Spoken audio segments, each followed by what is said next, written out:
Jā, un te ir tie pieminētie bohun tomātiņi. Te var redzēt, ka viņi ir vienīgie, kuriem ārā mums jau ir piemetusies lakstu puve. Bet vispār es domāju, ja viņus audzētu ne augstākajā klimatā Latvijā, tad visdrīzāk viņi būtu lieliska šķirneku audzēt. Tāpēc, ka šis ir no vienas tāda jau iegūtā raža, un šis ir otrs tāds. Var redzēt, ka viņi ir milzīgi, pat ka cik lieli tomāti, bet šim pat ir vairāk, laikam mitrums ticis vai kā. Un tā puve jau var redzēt, kur arī ir. Kā es saucās? Bohun. Bohun? Jā. Es vēl likšu uz ekrānu. Man liekas, ka ļoti laba šķirne varētu būt, ja viņi audzētu kaut kur Kurzemē, Zemgalē. Jo paskaties, cik lieli un smuki. Un daži jau sākuši gatavoties. Paskaties, bet ļoti gatavi. Tā, bet bojājumi ir daudz, un šeit mūsu Vidzemes augstienē nav jēga viņus audzēt. Nevar. Varbūt siltumnīcā.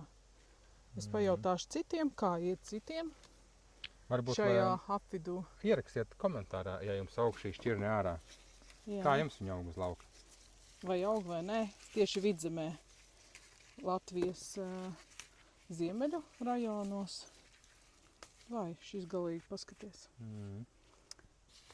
Jā, bet daudz, ļoti daudz. Rīgā varētu Lucavsalā izaudzēt šādus smukus un daudz. Varbūt nākamgad mēģināsim Lucavsalā izaudzēt. Ko darīs ar šiem zaļajiem? Apskatīšos, kur ir metami ārā, kur nē.